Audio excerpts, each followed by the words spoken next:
Guys हम लोग आज utility का पार्ट 2 करेंगे। यूटिलिटी लास्ट लेक्चर में हमने देखा था। Utility means the want satisfying power of a commodity.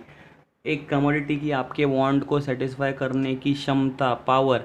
ठीक है, now will go for some features of utility, क्योंकि फॉर्म्स ऑफ यूटिलिटी हम लोग लास्ट लेक्चर कर चुके हैं। तो देखो दोस्तों, 8 फीचर्स है। एक्चुअली टेक्स्ट बुक में 10 है, उसमें से मैंने 8 ही उठाया है। ठीक है, तो उसमें से सबसे पहला फीचर जो है वो है रिलेटिव।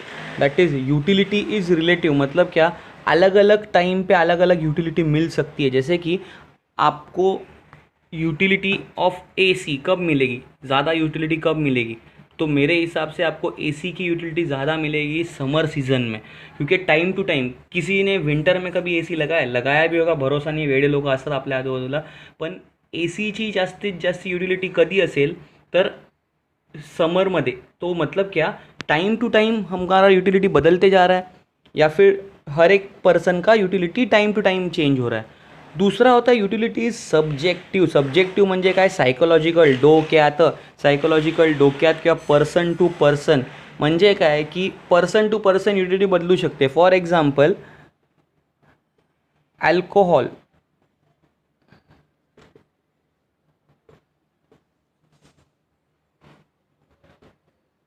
और से will have utility of panipuri. ठीक है, अभी for example, does everybody likes panipuri? Almost 90% do. लेकिन कुछ कुछ लोगों ऐसे भी हो सकते हैं जिनको पसंद नहीं है.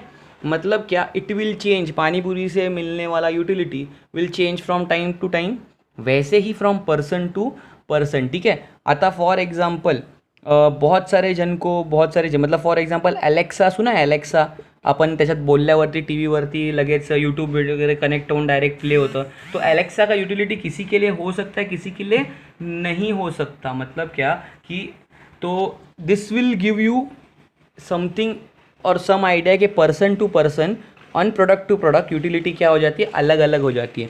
यूटिलिटी को कोई भी एथिक्स नहीं है. एथिक्स म्हणजे मॉरल, प्रिन्सिपल, तत्व. ठीक आहे, मॉरल नाही आहे, ते चुकीच्या गोष्टीसाठी. For example, if a person gets utility from consumption of drugs. आता ड्रग्स हे ॲक्च्युली अनएथिकल आहे, लेकिन मैंने क्या बोला, यूटिलिटीला एथिक्स नाहीत. There is no ethics, it is neutral. वो अच्छे बुरे चीज़ों में फ़र्क नहीं करता यूटिलिटी.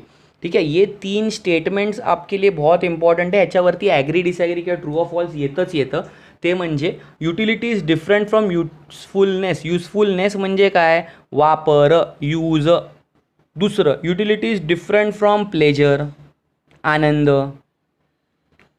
तिसरं, utility is different from satisfaction. आता तिन्ही वर्ड्सचा मीनिंग आपण जर नॉर्मल इंग्लिश मीडियम स्टुडंट असलो तर आपल्याला सेमच वाटणार.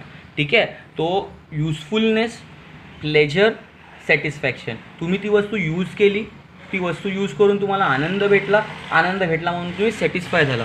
ऐसे देखने जाओ तो इसका एक्सप्लेनेशन सेम ही है, लेकिन according to our economics, utility मतलब ना ही प्रोडक्ट का यूज़, ना ही प्रोडक्ट से मिलने वाली खुशी, ना ही प्रोडक्ट से मिलने वाला satisfaction, but it is the capacity of the product to satisfy your wants, capacity of the product to satisfy your needs. त्या प्रोडक्टची कॅपॅसिटी काय आहे तुमची नीड सेटिस्फाय करण्याची, ते ह्याच्यात येणार आहे. ठीक आहे, तो utility is different from usefulness. मला वस्तू युजफुल आहे म्हणजे मला युटिलिटी भेटतेच असं नाही.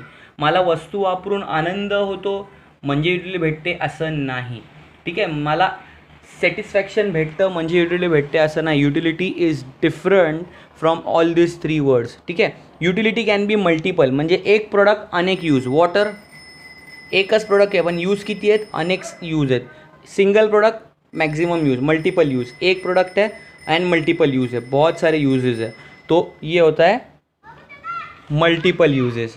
आणि last, it depends on need of want. For example, तुम्हाला त्या प्रोडक्टची किती गरज है, कितना डेस्परेट हो आप उस प्रोडक्ट के लिए, कितना नीड है आपको इस प्रोडक्ट का, और वो आपके वॉन्ट को कैसे सेटिस्फाई करेगा, त्याच्यावरती यूटिलिटी डिपेंड राहते. तो हमने 8 फीचर्स देखे. Utility is relative, utility is subjective, there is no ethics to utility. Utility is different from usefulness, pleasure, satisfaction. Utility has multiple choices या multiple uses. It depends on need of want. आता आपण एक last question करूया, तो म्हणजे TU versus MU. Very very very 100% IMP question of your board exam. डिस्टिंग्विशला येतो म्हणजे येतोच, डिस्टिंग्विश पण करणारच आहे आपण, पण सध्या आपण मिनिंग करून घेऊया. The utility derived from use of all unit किंवा कन्झम्पशन ऑफ ऑल युनिट. सगळे युनिट्स वापरल्यानंतर आपल्याला जी युटिलिटी भेटते त्याला टोटल युटिलिटी बोलतात. आणि the utility derive from additional unit, consumption of additional unit is called marginal utility. एक सोपंसं एक्झाम्पल देतो. तुम्ही दिवसभरात 1000 बॅग्स ऑफ मिल्क बनवल्या, तुमची एक कंपनी आहे, तुम्ही 100 पिशव्या दूध बनवलं, ही झाली तुमची टोटल युटिलिटी. आणि तुम्ही रोजच 100 बोलते 1000 बैग्स बनाते हो रोज ही. लेकिन जिस टाइम पे आप 1001 म्हणजे अजून एक बॅग ॲड कराल याच्यात, या बॅगमध्ये अजून एक नवीन बॅग ॲड कराल, त्याच्यामुळे जे काय होईल, त्याच्यामुळे जी तुम्हाला तुमच्या युटिलिटी फरक पडेल त्याला बोलतात मार्जिनल युटिलिटी.